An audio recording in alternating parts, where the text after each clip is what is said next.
오늘 본문은 우리 예수님께서 70인 전도단을 파송하시는 내용입니다. 그러니까 예수님은 이보다 앞서 12제자를 파송하셨죠.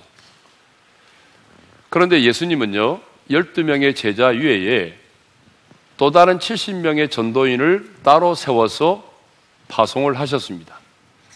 오늘 본문 1절의 말씀을 우리 다시 한번 읽도록 하겠습니다. 다 같이요. 그 후에 주께서 따로 70인을 세우사 친히 가시려는 각 동네와 각 지역으로 둘씩 앞서 보내시며. 그렇다면 주님이 따로 세워서 보내신 이 70명의 전도인은 어떤 사람일까요? 성경에 보게 되면 이 사람들의 이름이 언급되어 있지를 않습니다. 그러니까 사도가 아니죠. 평신도들이었습니다. 예수 믿은 지 얼마 되지 않는 무명의 그리스도인들이었습니다. 성경 어느 곳을 봐도 이분들의 출신과 직업과 이름에 대해서 언급되어 있지를 않습니다. 그렇다면 주님이 따로 세워서 세상 가운데 내보낸 이 70명의 전도인은 어떤 사람일까요? 추측을 해보건대 예수님이 승천하실 때까지 늘 사도들과 함께 다녔던 사람들이라고 생각을 합니다. 왜냐하면 베드로가 사도행전 1장에서 가룟 유다 대신에 마띠아를 제자로 세울 때에 이렇게 말한 적이 있거든요. 읽겠습니다. 다 같이요. 주 예수께서 우리 가운데 출입하실 때에 항상 우리와 함께 다니던 사람 중에 하나를 세워, 거기 보게 되면 우리와 함께 다녔던 사람들이 나오죠. 그러니까 예수님이 승천하실 때까지 늘 사도들과 함께 다녔던 사람들 중에 주님이 70명을 따로 세워서 보내셨다라고 보면 되겠습니다. 자, 바로 직전 누가복음 9장을 보게 되면요, 예수님을 따르려고 했던 사람들이 참 많이 있었음을 알 수가 있어요. 누가복음 9장 57절의 말씀을 읽겠습니다. 다 같이요. 길 가실 때에 어떤 사람이 여짜오되 어디로 가시든지 나는 따르리이다. 자, 이 말씀을 보게 되면 예수님을 따르려고 했던 사람들이 상당수 있었음을 알 수가 있어요. 그런데 예수님은 그 많은 사람들 가운데서 12제자를 보내시고, 그리고 이어서 그 많은 사람들 중에 딱 70명을 선발해서 그들을 전도인으로 파송을 하셨습니다. 왜 유대인들은 70이라고 하는 숫자와 72이라고 하는 숫자를 이 열방과 세상으로 인식을 하고 있었느냐? 그 이유는 여러분 창세기 10장에 보게 되면 노아의 홍수 이후에 각 족속과 민족들이 쭉 열거되고 있습니다. 근데 히브리어로 된 성경을 보게 되면 70족속으로 되어 있고요, 히브리 성경을 헬라어로 번역한 그 70인 역본을 보게 되면 72족속으로 되어 있어요. 그래서 유대인들은 온 세상과 열방을 이야기할 때에 늘 70과 72이라고 하는 숫자로 인식을 하고 있었다는 얘기죠. 그래서 예수님께서도 70명을 따로 세워 보내신 것은 온 열방 가운데 복음이 점점 확산되기를 소망하는 마음으로 70명을 내보냈다라고 보는 것입니다. 자, 그러면 예수님께서요 70인 전도단을 따로 세워서 보내신 곳이 어디입니까? 자, 본문 1절의 말씀을 다시 한번 읽겠습니다. 시작. 그 후에 주께서 따로 70인을 세우사 친히 가시려는 각 동네와 각 지역으로 둘씩 앞서 보내시며.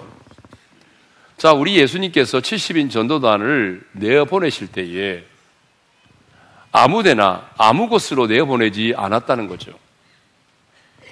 각 동네와 각 지역으로 보내셨는데 그냥 각 동네와 각 지역이 아니라 중요한 얘기가 나옵니다. 우리 예수님께서 친히 가시려는 각 동네와 각 지역으로 이 70인 전도단을 앞서 보내셨다라고 하는 것입니다. 그런데요, 우리 주님은 이 70인 전도인만이 주님이 친히 가시려는 곳으로 보내신 것이 아닙니다. 부활하신 주님께서 나도 너희를 보내노라, 그 말씀은 제자들에게만 해당되는 말씀이 아니라 오늘 예수 믿는 우리 모두에게 해당된다고 우리가 말씀을 나눴지 않습니까? 그러니까 부활하신 주님께서 친히 가시려는 그곳에 주님이 우리를 보내셨다는 얘기입니다. 다시 말하면 부활하신 주님께서 저와 여러분을 보내신 곳이 어디냐? 그 주님이 친히 가시려고 하는 곳이라는 거죠. 그러니까 지금 여러분이 보냄을 받은 그 직장, 여러분이 보냄을 받은 그 일터, 여러분이 보냄을 받은 그 비즈니스의 현장, 여러분이 보냄을 받고 다니고 있는 그 학교, 여러분의 그 가정까지라도 부활하신 주님께서 친히 가시려고 했던 곳이다라고 하는 거죠. 여러분, 이 말씀이 참 중요해요. 제가 이번 설교를 준비하면서 이 말씀을 참 오랫동안 묵상을 했는데요. 부활하신 주님이 친히 가시려고 했다면 그곳에는 구원받아야 될 영혼이 있다는 얘기고, 특별히 주님의 관심과 예정이 있다는 것이고, 주님께서 그곳에서 행하실 놀라운 일들이 있다는 것입니다. 그러므로 이제 우리는 주님의 눈으로 주님이 보내신 그 일터를 바라보아야 됩니다. 여러분, 우리가 지금까지는 주님의 눈으로 우리가 그 일터를 바라보지 못했지만, 이제부터는 주님이 나를 그 현장에 보내셨다면, 주님이 친히 이 현장 가운데 가시려고 했다면, 그런데 주님이 당신을 대신하여 우리를 그곳에 보내셨다면, 이제 우리는 주님의 눈으로 그 직장과 일터를 보아야 한다는 것입니다. 주님의 눈으로 여러분의 삶의 현장을 볼 수 있기를 바랍니다. 여러분, 주님의 눈으로 직장의 동료를 한번 바라볼 수 있기를 바랍니다. 여러분, 주님의 눈으로 여러분의 가정에 여러분의 자녀들을, 여러분의 남편과 아내를 한번 바라볼 수 있기를 바랍니다. 여러분, 주님의 눈으로 바라보게 되면요, 감정이 달라지고 우리의 관점이 달라지는 것입니다. 부활하신 주님은 당신이 친히 가시려는 그곳에 당신을 대신하여 저와 여러분을 보내셨습니다. 왜 부활하신 주님이 당신이 친히 가시려는 그곳에 당신을 대신하여 저와 여러분을 앞서 보내셨을까요? 그것은 부활하신 주님을 나타내 보이도록 하기 위해서입니다. 주님이 우리를 보내신 것은 주님이 친히 가시려고 하는 그곳에 당신을 대신하여 그리스도의 대사로 우리를 보내신 것은 그곳에서 주님을 나타내 보여주라는 것입니다. 자, 그러면 예수님은요, 이 70인 전도단을 이제 파송하실 때에 어떻게 보내셨습니까? 다시 한번 1절을 읽겠습니다. 시작. 그 후에 주께서 따로 70인을 세우사 친히 가시려는 각 동네와 각 지역으로 둘씩 앞서 보내시며, 거기 보니까 둘씩 앞서 보냈다고 했습니다. 근데 예수님은요, 바로 직전에 예수님의 12제자를 보내실 때도 둘씩 짝을 지어 보내셨어요. 마가복음 6장 7절의 말씀을 읽겠습니다. 시작. 12제자를 부르사 둘씩 보내시며 더러운 귀신을 제어하는 권능을 주시고. 자, 그러면 왜 주님께서는 12제자를 파송하실 때도 70인 전도단을 파송하실 때도 여러분 2사람씩 짝을 지어서 내보내셨을까요? 여러분, 주님께서 2사람씩 짝을 지어 보낸 이유가 있습니다. 2가지 이유가 있는데, 그 첫 번째 이유가 뭐냐 그러면 혼자 일하지 말고 서로 동역하도록 하기 위해서입니다. 자, 무엇 하기 위해서라고요? 서로 동역하도록 하기 위해서. 이제 이들이 나가서 해야 될 일이 뭡니까? 이들이 여러분 나가서 하는 일이 뭐예요? 지금 사람을 낚는 어부로서의 사명을 감당해야 되잖아요. 영적인 추수를 해야 된단 말입니다. 그런데 여러분, 사람을 낚는 어부의 사명, 영적 추수는 뭐죠? 최고의 영적인 전투입니다. 여러분, 죄와 사망의 법 아래 매여 있는 어둠의 권세 아래 있는 영혼들을 적진 속으로 뛰어들어가서 그들을 구원해내는 일이기 때문에 이것이야말로 최고의 영적인 전투입니다. 그런데 여러분, 전투는 나 홀로 하는 게 아니에요. 전투는 반드시 함께 동역하는 사람이 있어야 하는 거죠. 이스라엘이 아말렉과 싸울 때에 그때 보게 되면 어떻게 하던가요? 여호수아는 군대를 이끌고 나가서 싸우고, 그 다음에 모세는 어떻게 했나요? 아론과 훌을 데리고 산에 올라가서 기도를 했습니다. 여호수아는 싸우고 모세는 기도했어요. 예? 마찬가지입니다, 여러분. 우리가 영적인 전쟁을 치를 때도 똑같습니다. 한 사람은 누군가에게 복음을 전하고, 한 사람은 복음을 전하는 자와 듣는 자를 위하여 기도를 해줘야 하는 거죠. 이렇게 협력을 해야 된단 말입니다. 동역이 필요하다는 얘기죠.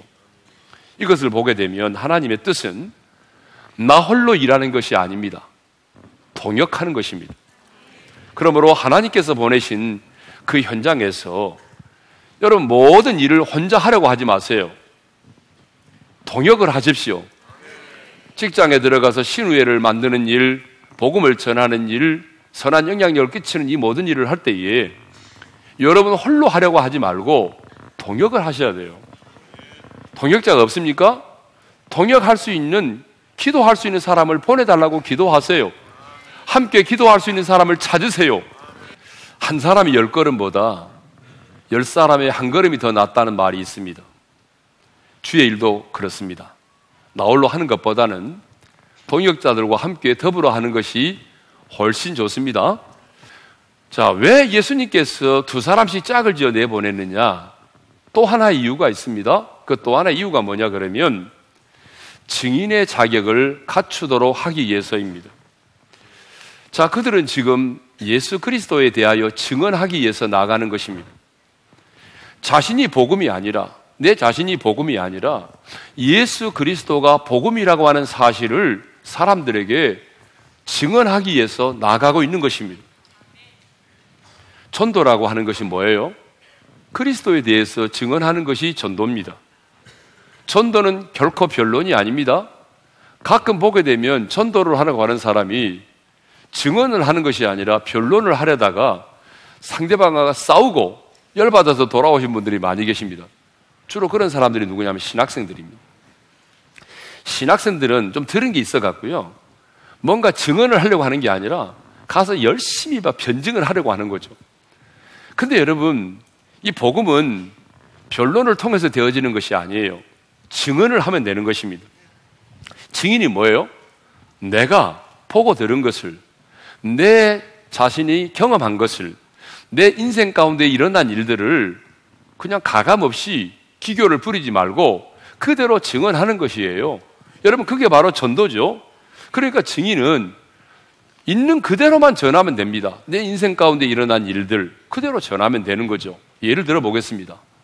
자, 나는 과거에 이런 사람이었습니다라고 말하는 거죠. 나는 과거에 예수를 몰랐던 사람입니다. 나는 과거에 하나님을 믿고 예수를 믿는 사람들을 되게 싫어했던 사람입니다. 나는 과거에 아무런 소망이 없던 사람이었습니다. 뭐 이런 얘기죠. 그런데 어느 날 복음을 듣게 되었습니다. 예수님이 내 죄 때문에 십자가에 달려 죽으시고 부활하셨다는 사실이 믿어졌습니다. 그리고 내가 얼마나 하나님 앞에서 엄청난 죄인이라는 사실도 깨달아졌습니다. 내가 그 예수를 믿고 영접하고 나는 모든 죄를 사함받았고 하나님의 자녀가 되었습니다. 이제 내 안에는 근심과 염려가 없습니다. 상황은 변하지 않았지만 내 안에는 정말 하나님의 나라에 대한 소망이 있습니다. 내 안에는 세상에 줄 수 없는 평안이 있습니다.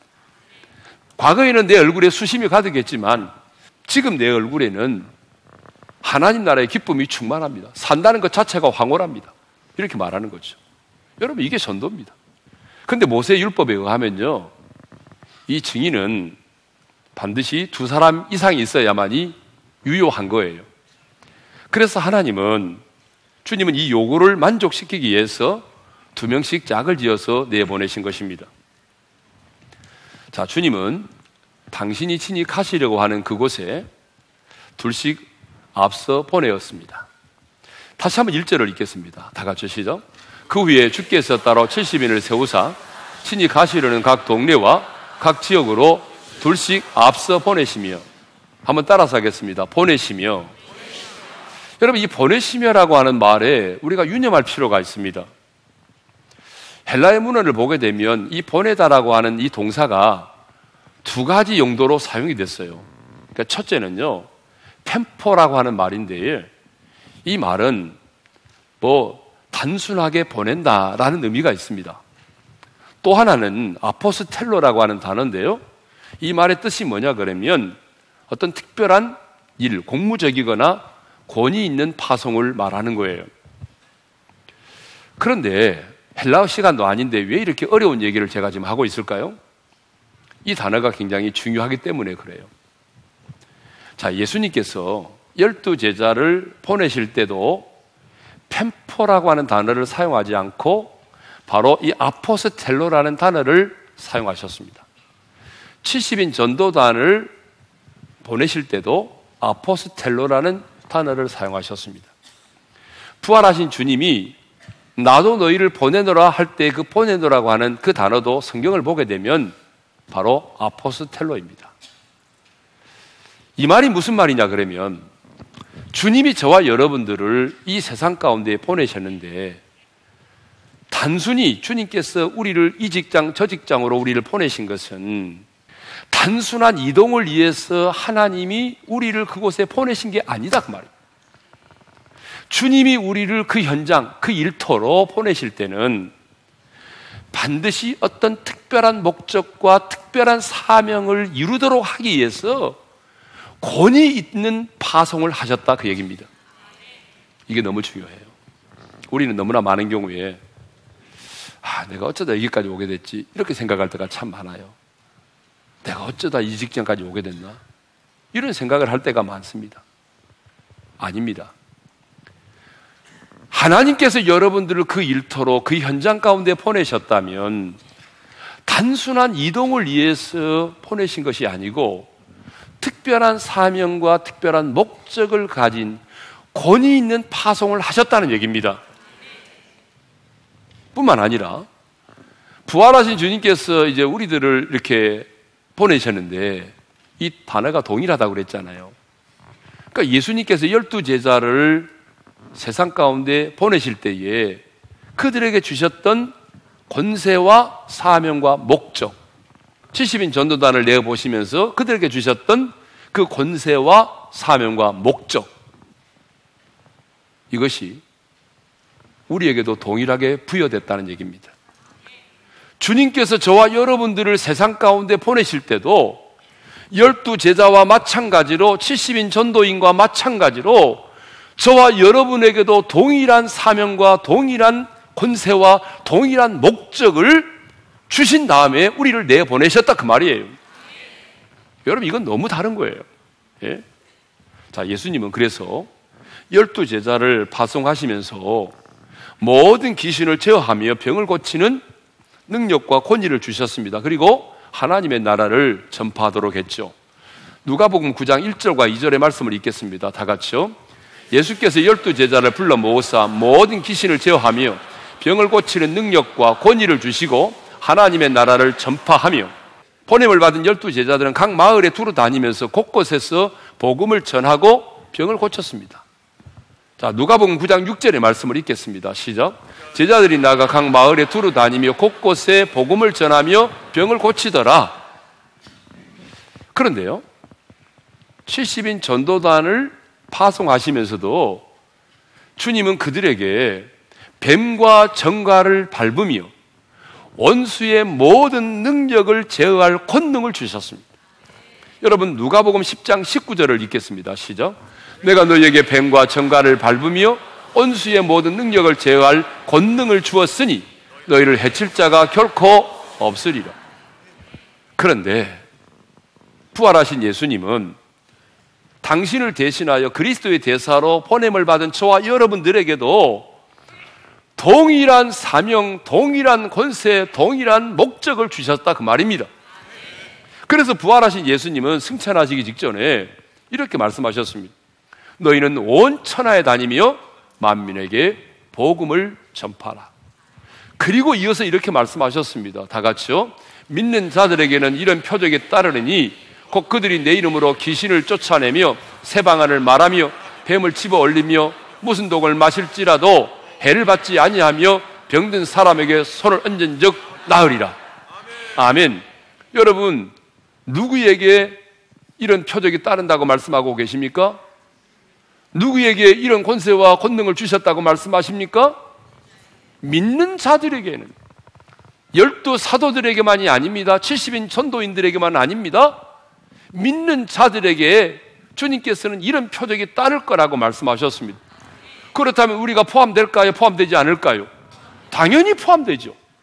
그러니까 부활하신 주님은 저와 여러분들을 이 세상 가운데 내어 보내시면서도 우리에게도 이런 동일한 사명과 동일한 권세와 동일한 목적을 주셨다, 그 말입니다. 왜 하나님의 대사인 우리가 이 세상 속에서 쪽팔리게 살아야 됩니까? 여러분, 가방끈이 좀 짧아도 어때요? 가진 것 없어도 우리는 주님이 친히 가시려고 하는 그 현장 속에 그리스도를 대신하여 보냄을 받은 하나님의 대사입니다. 여러분은 하나님의 자존심이에요. 그러니까 여러분, 쪽팔리게 살지 말고 좀 당당하게 나가서 사시기를 바랍니다. 그래서 16절에 보게 되면요, 이런 말씀이 있어요. 자, 우리 한번 읽겠습니다. 다 같이요. 너희 말을 듣는 자는 곧 내 말을 듣는 것이요, 너희를 저버리는 자는 곧 나를 저버리는 것이요, 나를 저버리는 자는 나 보내신 이를 저버리는 것이라 하시니라. 여기서 듣는다라고 하는 말은 환영한다, 순종하다, 그런 의미가 있어요. 반대로 저버리다라고 하는 말은 거부하다, 거절하다, 무시하다, 그런 의미가 있습니다. 무슨 말입니까? 오늘 우리가 그리스도의 대사로 그리스도를 대신하여 나아가서 누군가에게 우리가 이렇게 복음을 전하는데, 내가 전하는 복음을 듣는 것은 예수님을 환영하고 순종하는 것이 된다는 거예요. 근데 반면에 내가 전하는 복음을 저버리는 것은 예수님을 저버리고 예수님을 거부하고 예수님을 거역하고 예수님을 무시하는 것이 된다는 거예요.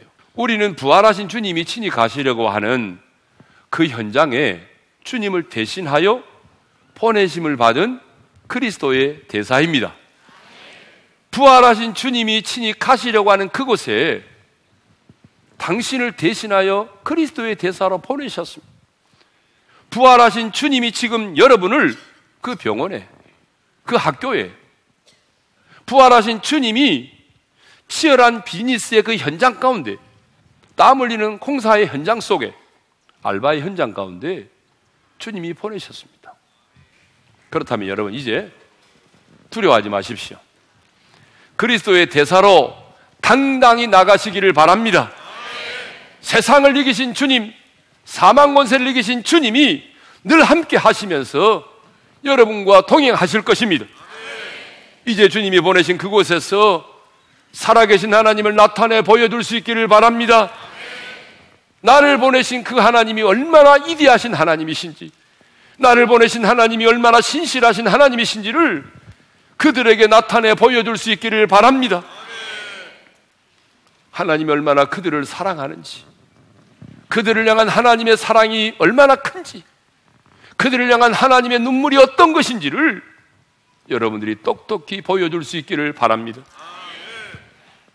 그 현장 속에서 병든 자가 있다면 예수의 이름으로 기도하여 고치게 하시고, 귀신 들린 자가 있다면 예수의 이름으로 내어 쫓고, 눌린 자가 있다면 예수의 이름으로 그들을 자유케 할 수 있기를 바랍니다. 그리고 이 세상의 근심과 수많은 실패와 죽음 앞에서 두려웠다는 그들에게 평안의 복음을 담대히 전할 수 있기를 바랍니다. 하나님은 이 일을 위하여 저와 여러분을 부르셨고 저와 여러분을 그리스도의 대사로 보내신 것입니다. 그러므로 이제 우리는 그리스도의 대사로서 복음과 함께 나아갈 수 있기를 바랍니다.